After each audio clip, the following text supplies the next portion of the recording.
Well, considering my last review was a film directed at Pre-Edu lenses, someone had the fantastic suggestion that I review today's subject matter. It also helps that I am an expert dragon trainer. Just observe. Sleep dragons, good girls.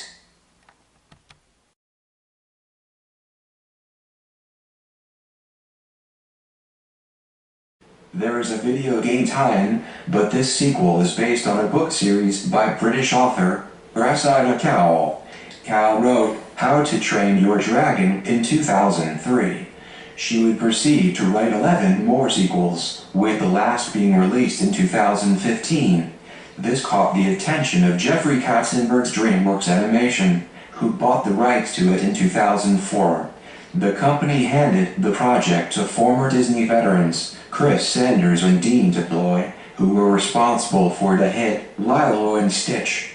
In 2010, Dreamworks Animation released what might have been their magnum opus at the time, How to Train Your Dragon. Needless to say, it obtained much praise from critics and audiences alike. It was inevitable that a sequel would ensue. Instead of resorting to lazy writing, the creative team made the decision to take chances and challenge their story in 2014's How to Train Your Dragon 2. One of the main characters was killed off.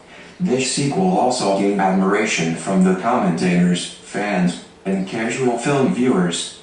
It is a gargantuan task to make a sequel as good, if not better, than the original. Dreamworks Animation pulled it off. Fans were mesmerized by the adventures of Hiccup and Toothless.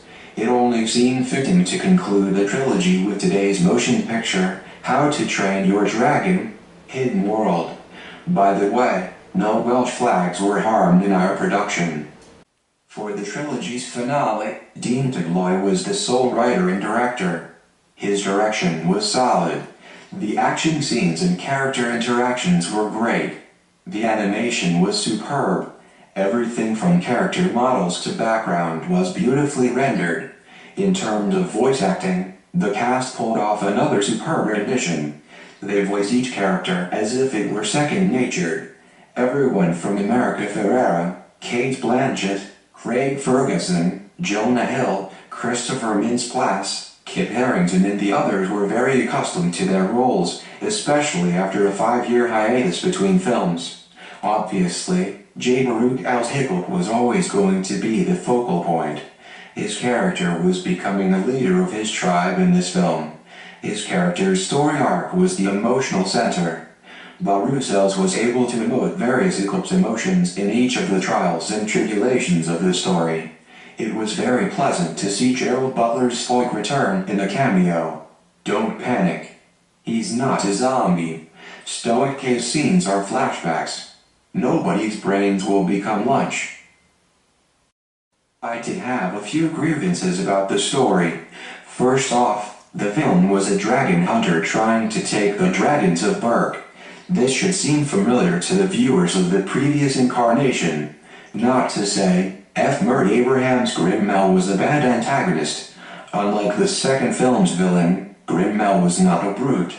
He was more advanced in age.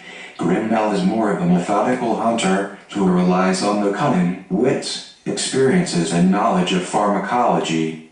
He drugs dragons into acquiescence. Grimmel can be daunting. However, my point here is that another hunter gives the appearance of duplication. There are some barmy decisions made by these characters. First off, I understand Hiccup is learning about leadership. But why didn't the other advising Vikings suggest that the people of Berk fight for their homeland? If it is fear for the safety of the opposing side, Hiccup and his crew did not mind sinking their ships in the opening scene. The island of Berk is their homeland and these pirates are invaders. Any military advisor would forcefully advocate for an air raid due to their advantage in aviation with aggregate dragons. I might be missing something. Use the comments section below. Another erroneous decision is made by the villain. After a disastrous failed kidnapping of Grimmel, Grimmel makes his own gaffe. First off, the Armada hunting Berk know the exact direction of our heroes.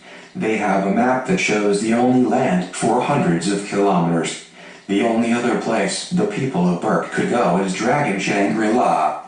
Even if they choose the wrong place, they would come out ahead, since they can just subjugate the thousands of dragons there.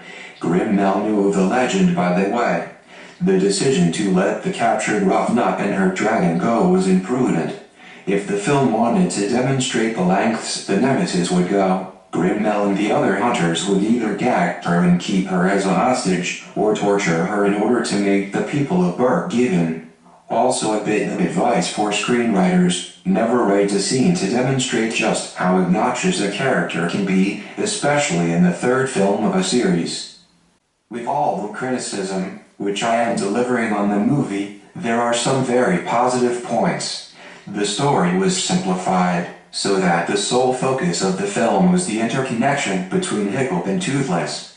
The audience got a view of the mutual interdependence on each other, as well as the willingness to let go for the other's beatitude. This is Unger's lesson for children to comprehend. The epilogue of the film brought me great jubilation with a sense of finality.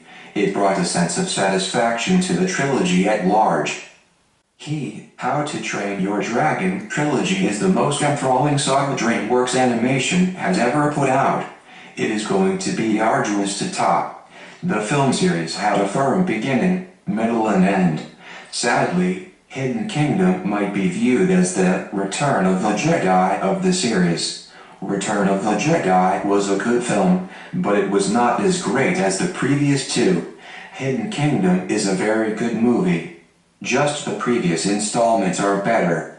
With that said, I felt this was a satisfying culmination of the trilogy. With some superlative production and voice work, How to Train Your Dragon, Hidden Kingdom was a very amusing watch. It was one last bittersweet chance for audiences to witness these characters, which they grew to love. It is not a perfect piece of art, due to mystifying choices by characters. As a finale, it gave a gratifying closure to this story. I will grade this film as a B+. Too bad Toothless is not as good as my dragons. Until next time, Postmane.